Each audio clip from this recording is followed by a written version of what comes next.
আজ আপনাদের জন্য থাকবে দুটি গল্প। প্রথম গল্পটি রবীন্দ্রনাথ ঠাকুরের লেখা গিন্নি এবং দ্বিতীয় গল্পটি বিভূতিভূষণ বন্দ্যোপাধ্যায়ের লেখা মশলা ভূত। বড়দের সঙ্গে সঙ্গে ছোটরাও খুব আনন্দের সঙ্গে উপভোগ করো আজকের গল্প। ছাত্রবৃত্তি ক্লাসের ২-৩ শ্রেণী নিচে আমাদের পণ্ডিত ছিলেন শিবনাথ। তাহার গোঁফদাড়ি কামানো, চুল ছাঁটা এবং টিকিটি হ্রস্ব। তাহাকে দেখিলেই বালকদের অন্তরাত্মা শুকাইয়া যাইত। প্রাণীদের মধ্যে দেখা যায় যাহাদের হুল আছে তাহাদের দাঁত নাই। আমাদের পণ্ডিত মহাশয় দুই একত্রে ছিল। এদিকে কিলচর চাপড় চারাগাছের বাগানের ওপর শিলাবৃষ্টির মতো অজস্র বর্ষিত হইত, ওদিকে তীব্র বাক্যজ্বালায় প্রাণ বাহির হইয়া যাইত। ইনি আক্ষেপ করিতেন, পুরাকালের মতো গুরু শিষ্যের সম্বন্ধ এখন আর নাই। ছাত্রেরা গুরুকে আর দেবতার মতো ভক্তি করে না, এই বলিয়া আপনার উপেক্ষিত দেবমহিমা বালকদের মস্তকে সবেগে নিক্ষেপ করিতেন এবং মাঝে মাঝে হুঙ্কার দিয়া উঠিতেন। কিন্তু তাহার মধ্যে এত ইতর কথা মিশ্রিত থাকিত যে তাহাকে দেবতার বজ্রনাথে রূপান্তর বলিয়া কাহারও ভ্রম হইতে পারে না। বাপান্ত যদি বজ্রনাথ সাজিয়া তর্জন গর্জন করে, তাহার ক্ষুদ্র বাঙালি মূর্তি কি ধরা পড়ে না? যাহা হোক, আমাদের স্কুলের এই তৃতীয় শ্রেণীর দ্বিতীয় বিভাগের দেবতাটিকে ইন্দ্র, চন্দ্র, বরুণ অথবা কার্তিক বলিয়া কাহারও ভ্রম হইত না। কেবল একটি দেবতার সহিত তাহার সাদৃশ্য উপলব্ধি করা যাইত, তাহার নাম যম। এবং এতদিন পরে স্বীকার করিতে দোষ নাই এবং ভয়ও নাই। আমরা মনে মনে কামনা করিতাম উক্ত দেবালয়ে গমন করিতে তিনি যেন আর অধিক বিলম্ব না করেন। কিন্তু এটা বেশ বোঝা গিয়াছিল, নরদেবতার মতো বালাই আর নেই। সুরলোকবাসী দেবতাদের উপদ্রব নাই। গাছ হইতে একটা ফুল পাড়িয়া দিলে খুশি হন, না দিলে তাগাতা করিতে আসেন না। আমাদের নরদেবগণ চান অনেক বেশি, এবং আমাদের তিল মাত্র ত্রুটি হইলে চক্ষু দুটো রক্তবর্ণ করিয়া তাড়া করিয়া আসেন। তখন তাহাদিগকে কিছুতেই দেবতার মতো দেখিতে হয় না। বালকদের পীড়ন করিবার জন্য আমাদের শিবনাথ পণ্ডিতের একটি অস্ত্র ছিল। সেটি শুনিতে যৎসামান্য, কিন্তু প্রকৃতপক্ষে অত্যন্ত নিদারুণ। তিনি ছেলেদের নূতন নামকরণ করিতেন। নাম জিনিসটা যদিচ শব্দ বই আর কিছু নয়, কিন্তু সাধারণ লোকে আপনার চেয়ে আপনার নামটা বেশি ভালোবাসে। নিজের নাম রাষ্ট্র করিবার জন্য লোকে কি কষ্টই না করে, এমনকি নামটিকে বাঁচাইবার জন্য লোকে আপনি মরিতে কুণ্ঠিত হয় না। এমন নামপ্রিয় মানবের নাম বিকৃত করিয়া দিলে তাহার প্রাণের চেয়ে প্রিয়তর স্থানে আঘাত করা হয়। এমনকি যাহার নাম ভূতনাথ, তাহাকে নলিনীকান্ত বলিলে তাহার অসহ্য বোধ হয়। ইহা হইতে এই তত্ত্ব পাওয়া যায়, মানুষ বস্তুর চেয়ে অবস্তুকে বেশি মূল্যবান জ্ঞান করে। সোনার চেয়ে বাণী, প্রাণের চেয়ে মান এবং আপনার চেয়ে আপনার নামটাকে বড় মনে করে। মানব স্বভাবের এই সকল অন্তর্নিহিত নিগূঢ় নিয়মবশত পণ্ডিত মহাশয় যখন শশীশেখরকে ভেটকি নাম দিলেন, তখন সে নিরতিশয় কাতর হইয়া পড়িল। বিশেষত উক্ত নামকরণে তাহার চেহারার প্রতি বিশেষ লক্ষ্য করা হইতেছে জানিয়া তাহার মর্মযন্ত্রণা আরো দ্বিগুণ বাড়িয়া উঠিল। অথচ একান্ত শান্তভাবে সমস্ত সহ্য করিয়া চুপ করিয়া বসিয়া থাকিতে হইল। আশুর নাম ছিল গিন্নি, কিন্তু তাহার সঙ্গে একটু ইতিহাস জড়িত আছে।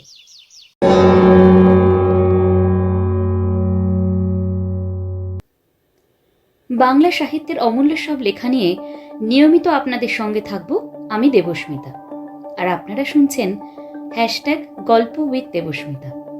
আপনি কি আজ প্রথম আমার গল্প শুনছেন? তাহলে অবশ্যই আমার চ্যানেলটিকে সাবস্ক্রাইব করুন, আর নিয়মিত গল্পের আপডেট পেতে অবশ্যই প্রেস করুন বেল আইকনটি।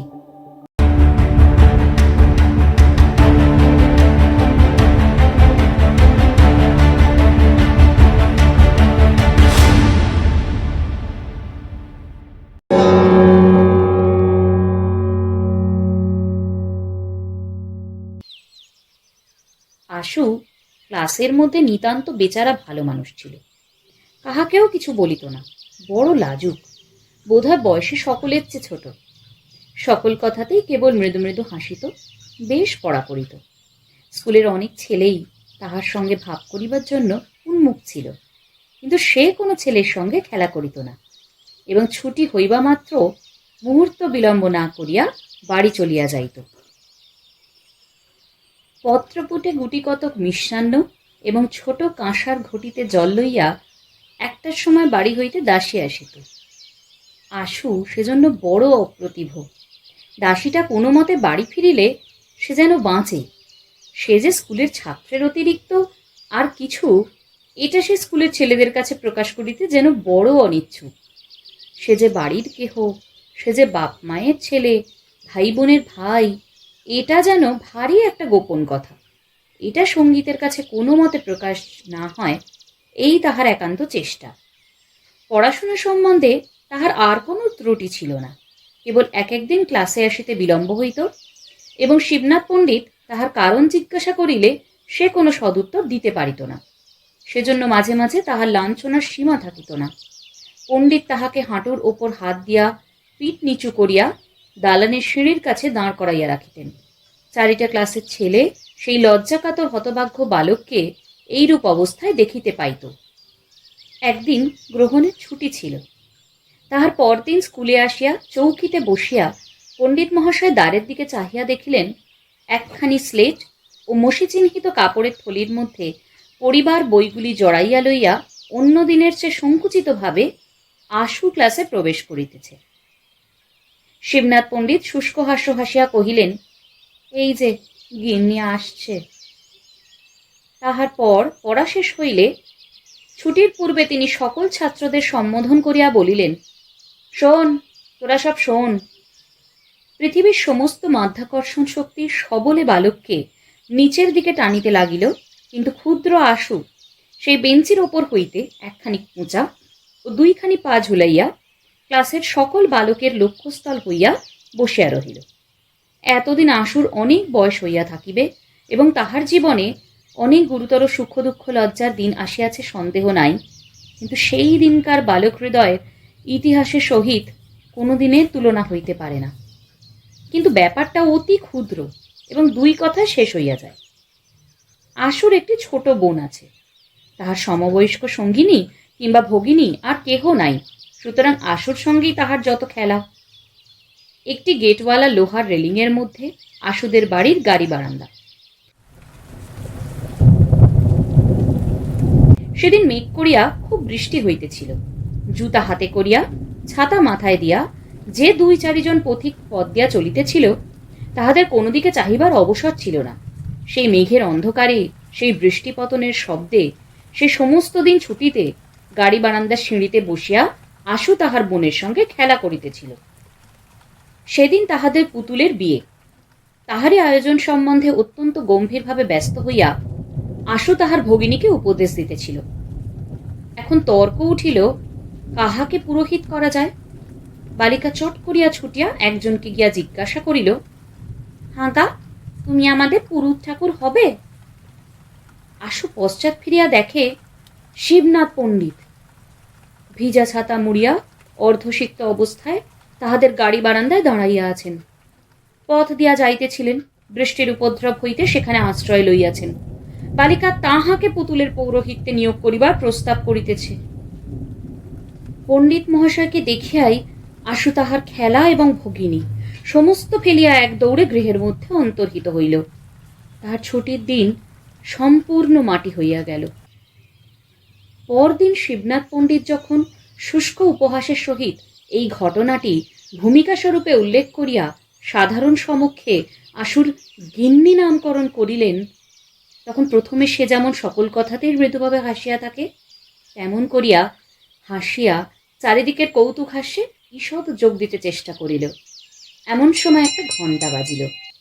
অন্য সকল ক্লাস ভাঙিয়া গেল এবং শালপাতায় দুটি মিষ্টান্ন ও ঝকঝকে কাঁসার ঘটিতে জল লইয়া দাসী আসিয়া দ্বারের কাছে দাঁড়াইল।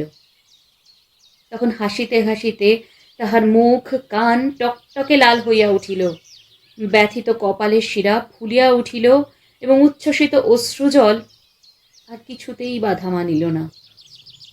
শিবনাথ পণ্ডিত বিশ্রাম গৃহে জলযোগ করিয়া নিশ্চিন্ত মনে তামাক খাইতে লাগিলেন।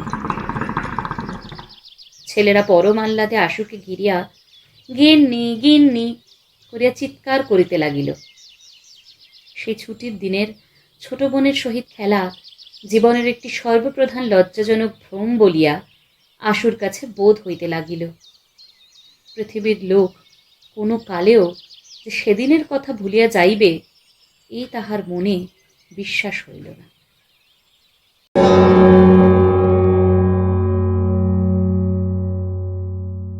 দ্বিতীয় গল্পটি বিভূতিভূষণ বন্দ্যোপাধ্যায় লেখা মশলা ভূত।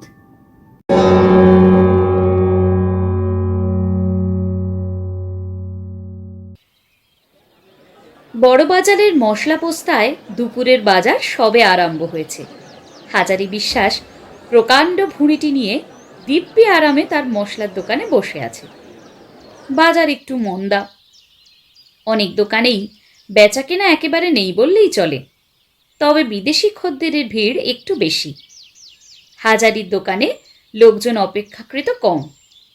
ডান হাতে তালপাতার পাখার বাতাস টানতে টানতে হাজারি ঘুমের ঘোরে মাঝে মাঝে সামনের দিকে ঝুঁকে পড়ছিল। এমন সময় হঠাৎকার পরিচিত গলার স্বর শুনে সে চমকে তাকালো। বলি, ও বিশেষ বিশেষ মশাই। বার দুই হাঁক ছেড়ে যতীন ভদ্র তার ডান হাতের লাঠিটি একটি কোণে রেখে দিয়ে সম্মুখের খালি টুলটার ওপর ধপাস করে বসল। যতীন হাজারি বিশ্বাসের সমবয়স্ক, অনেক দিনের বন্ধু। ভাগ্যলক্ষ্মী এতকাল তার ওপরে অপ্রসন্ন ছিল।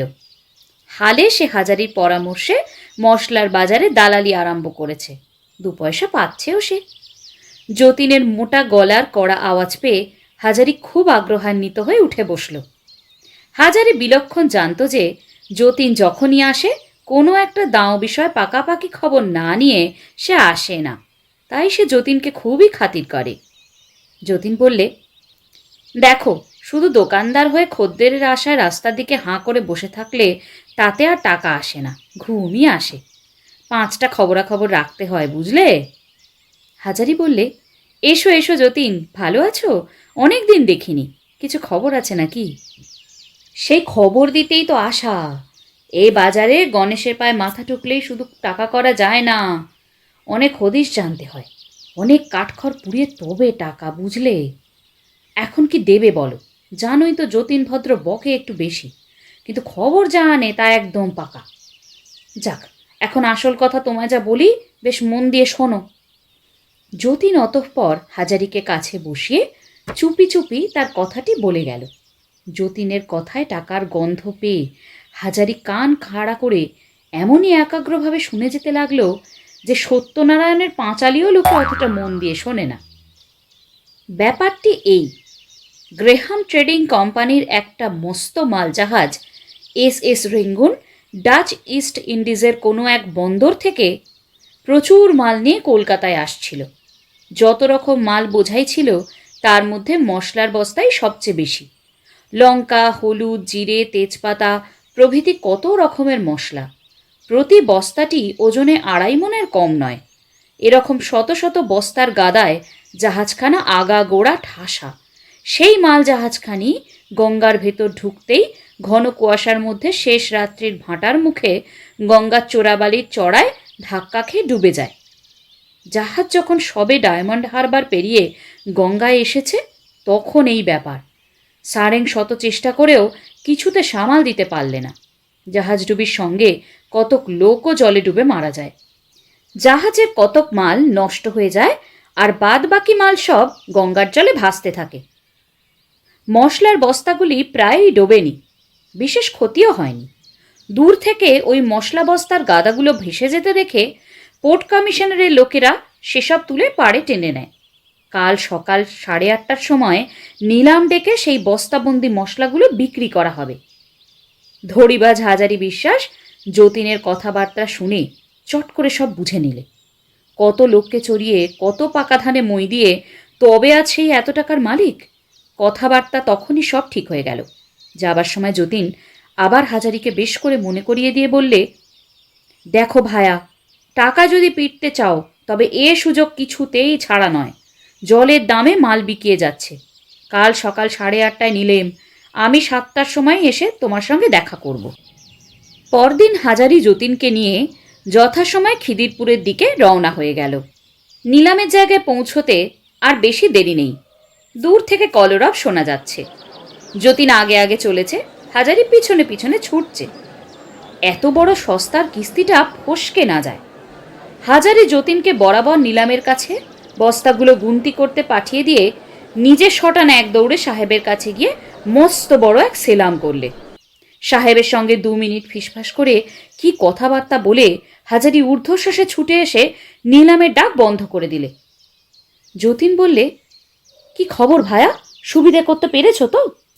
হাজারি খুব ব্যস্ত সমস্তভাবে বললে, পরে বলবো, কাজ হাসিল। এখন কত বস্তা গুনলে বলো দেখি? 100 বস্তা গোনা হয়ে গেছে।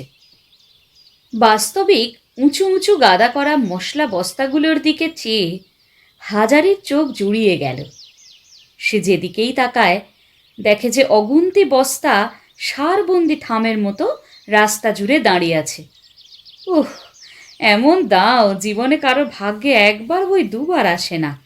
এখন মশলা পোস্তায় কোনো রকমে তার গুদমে হাজারি এগুলো চালান দিতে পারলে হাঁপ ছেড়ে বাঁচে।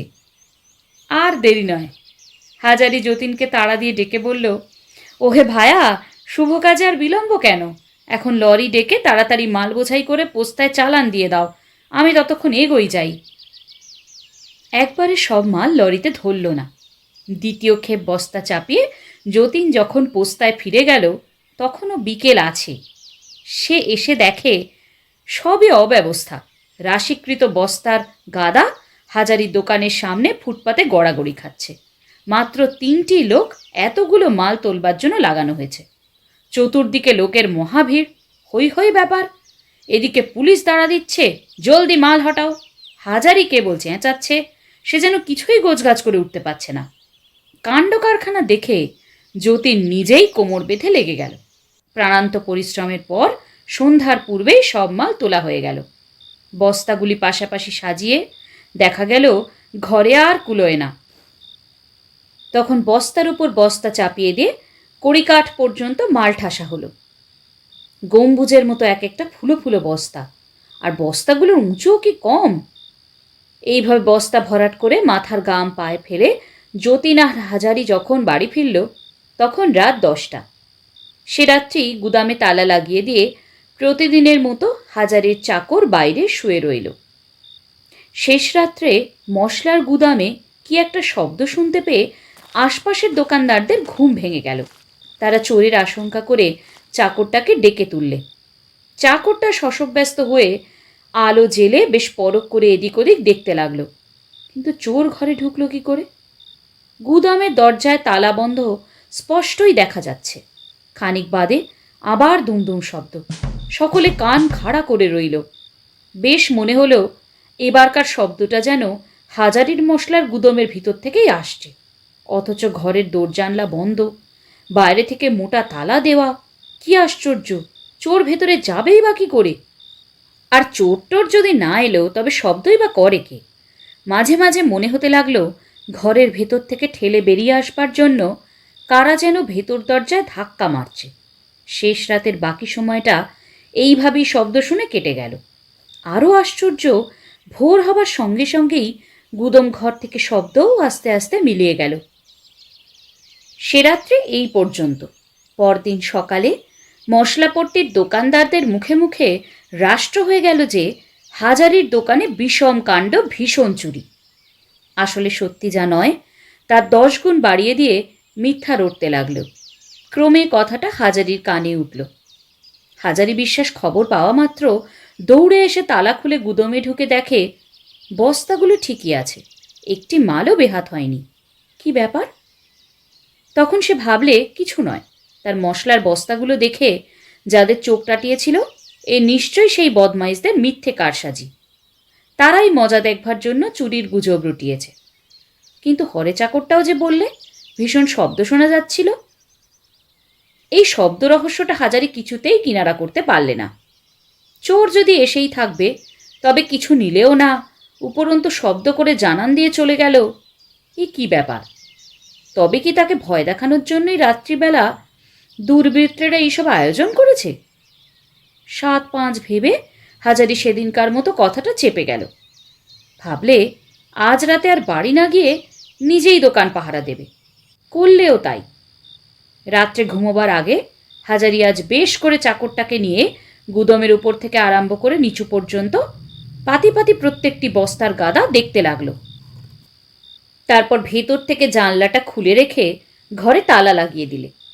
তবে আজ একটা নয়, হবসের 4 লিভারের 2টো মস্ত ভারী তালা। হাজারি চাকরটাকে নিয়ে ঘরের সামনে শুয়ে নানা কথাবার্তার পর যখন ঘুমিয়ে পড়ল, তখন রাত দুপুর। শেষ রাত্রের দিকে কি একটা শব্দ হতেই হাজারির ঘুম ভেঙে গেল। হরে চাকরটা আগেই একটা শব্দ শুনতে পেয়েছিল। গত রাত্রের ব্যাপারও তার বেশ মনে আছে। তাই সে নিজে আর কোনো কথা না বলে চুপ করেই পড়েছিল। কিন্তু খানিক বাদেই ও আবার কিসের শব্দ। ধপাস ধপাস, ধূপ দুম দুম দাম। ঘরের ভেতর বস্তায় বস্তায় কি বিষম ধাক্কাধাক্কি, যেন দৈত্য দানবে লড়াই লেগেছে। হরে আর হাজারি তখন ধড়ফড় করে এক লাফে বিছানা ছেড়ে আলো জ্বালিয়ে দেখতে লাগলো তালা ঠিক আছে কিনা। তালা দুটো ঠিকই আছে। হাজারি জানলার ফাঁকে চোখ তাকিয়ে দেখতে পেলে 2টো প্রকাণ্ড বস্তা ঘরের ভেতর থেকে দরজায় ঢুঁ মারছে। ভয়ে হাজারি চোখ দুটো ডাগর হয়ে উঠল। বস্তা জীবন্ত হয়ে উঠল নাকি? না সে চোখের ভুল দেখছে, না অনিদ্রায় আর দুর্ভাবনায় তার মাথা ঠিক নেই। হাজারি ভয়ে ভয়ে খানিকটা চোখ বুজে রইলে। হাজারি যখন চোখ খুললে তখন ভোরের আলো জানলার গরাদ দিয়ে ঘরে স্পষ্ট দেখা দিয়েছে। সঙ্গে সঙ্গে শব্দ টব্দ সব থেমে গিয়েছে। হরে অমনি বলে উঠল, বাবু, সেদিনও দেখেছি ভোর হতেই শব্দ থেমে যায়। হাজারি আর দ্বিরুক্তি না করে তালা খুলে ঘরে ঢুকে দেখলে কোথাও কিচ্ছু নেই। মালপত্র ঠিকই আছে, তবে কালকের থেকে আজ তফাৎ এই যে বস্তাগুলো যেটি যে জায়গায় দাঁড় করানো ছিল সেটি ঠিক সেখানে নেই। প্রত্যেক বস্তাটি যেন সরে সরে তফাৎ হয়ে গেছে। একটা বস্তা আরেকটার ঘাড়ে কাত হয়ে পড়েছে। বিশেষ করে পিছন দিকের কতকগুলো বস্তা হান্ডুল বান্ডুল অবস্থায় পড়ে রয়েছে। হাজারি মহাভাবনায় পড়ে গেল। চোরই যদি হয় তবে শব্দের সৃষ্টিপাত কেন? আর চোর ঢোকেই বা কোথা থেকে, আর বেরিয়েই বা যায় কেমন করে? অসম্ভব। তবে কি জাহাজডুবি লোকগুলো ডুবে মরে ভূত হয়ে মশলা বস্তায় যে যার ঢুকে বসে আছে? লাটের মাল কিনে দুরাত্রি তো এইভাবে কাটল। আজ 3য় রাত্রি। হাজারির রোগ অসম্ভব বেড়ে গেছে। আজ সে মরিয়া হয়ে 2জন লোক নিয়ে সারা রাত্রি গুদমের বাইরে জেগে বসে রইল। হাতের কাছে যাকেই সে পাবে কিছুতেই আজ তাকে আর আস্ত রাখবে না। তারই অভীষ্ট সিদ্ধি করার জন্য দিনমানেই সে খুব ঘুমিয়ে নিয়েছে। 5 রাত্রে ঘুমিয়ে পড়ে। টং টং টং টং পাশের ঘড়িতে 4টে বেজে গেল। হাজারির চোখের পাতা পড়ে না। সে ঠায় জেগে আছে। কোথাও কিছু নেই। কিন্তু হঠাৎই কি কাণ্ড! শত শত লোক একত্র খুব দম নিয়ে নিঃশ্বাস টেনে ছেড়ে দিলে যেমন একটা ঝড়ের মতো সাঁই সাঁই করে শব্দ হয়, অবিকল তেমন একটা শব্দ শোনা গেল। হাজারি আলো জ্বালিয়ে দিয়েই এক লাফে উঠে দাঁড়ালো। দরজার দোরগোড়ায় যে 2টো লোক শুয়েছিল হাজারি চট করে তাদের জাগিয়ে দিয়ে বললে, তোরা শিগগির ঘরের পিছনটায় দৌড়ে গিয়ে দেখ দেখি চোরেরা সেখানে কোনো শীত কেটেছে নাকি। তারপর হাজারি গুদমের তালা খুলে ফেললে। কিসের শীত আর কোথায় বা চোর? বস্তাগুলো যেসব হাই ছেড়ে সারবন্দি দাঁড়াতে লাগলো।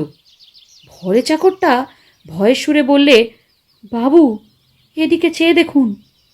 হাজারি 2 চোখ বিস্ফারিত করে চেয়ে বলল, হ্যাঁ, বলে কি? আমার মশলার বস্তারা নাচছে। চাকর 2জন এই দৃশ্য দেখেই তখন ভয়েরে চম্পট। তখন এক অদ্ভুত কাণ্ড। বস্তাগুলি সব একটির পর একটি ঠকঠক করে ঠিকরে রাস্তায় বেরিয়ে পড়ল। সৈন্দব লাবণের প্রকাণ্ড জাঁদরেল গোছের বস্তাটা তো সর্বাগ্রে বেরিয়ে পড়েই শটাং গঙ্গার দিকে দে ছুট। অন্য বস্তাগুলো সব সারি দিয়ে ফুটপাতে দাঁড়িয়ে ধিনিক ধিনিক করে খানিকটা নেচে নিয়ে তারপর সামনে লাফিয়ে মার্চ করে স্ট্র্যান্ড রোডের ট্রামের রাস্তা ছাড়িয়ে চলতে লাগলো। নীলাবে কেনা বস্তাগুলো দলের অগ্রণী হয়ে চলেছে। পিছনে পিছনে চলেছে সারবন্দি গুদমের অন্য অন্য বস্তা। এইভাবে হাজারির মশলার গুদম উজাড় হয়ে গেল। শেষ রাত্রি। আকাশে ভাসা ভাসা মেঘ, গঙ্গার জলে মেটে জ্যোৎস্না। হাজারি বিশ্বাস একা দাঁড়িয়ে। এ কি সত্যি না স্বপ্ন? নির্বাক হতবুদ্ধি হয়ে সে দাঁড়িয়ে ফ্যাল ফ্যাল করে চেয়ে দেখছে। লোক ডেকে চেঁচিয়ে উঠবে সে শক্তিও তার লুপ্ত। সারবন্দি মশলার বস্তাগুলো গঙ্গার ধারে পৌঁছল এবং গঙ্গার উঁচু বাঁধানো পোস্তার ওপর থেকে ধপাস ধপাস করে নিচে গঙ্গার জলে দিল ডুব। এইভাবে পর পর সমস্ত বস্তা একে একে গঙ্গার জলে ঝাঁপিয়ে পড়তে লাগলো। এবারেও আগে ঢুকলো নিলামের বস্তাগুলো, তারপর গুদমের অন্য অন্য বস্তা। এক রাত্রির মধ্যে হাজারি বিলক্ষণ নিঃস্ব হয়ে গেল। এই ঘটনা শোনার পর হাজারির প্রতিবেশী দোকানদারেরা সকলেই বিজ্ঞের মতো ঘাড় নেড়ে এক বাক্যে বললে, হুম হুম, এ আমরা অনেক আগেই জানতুম।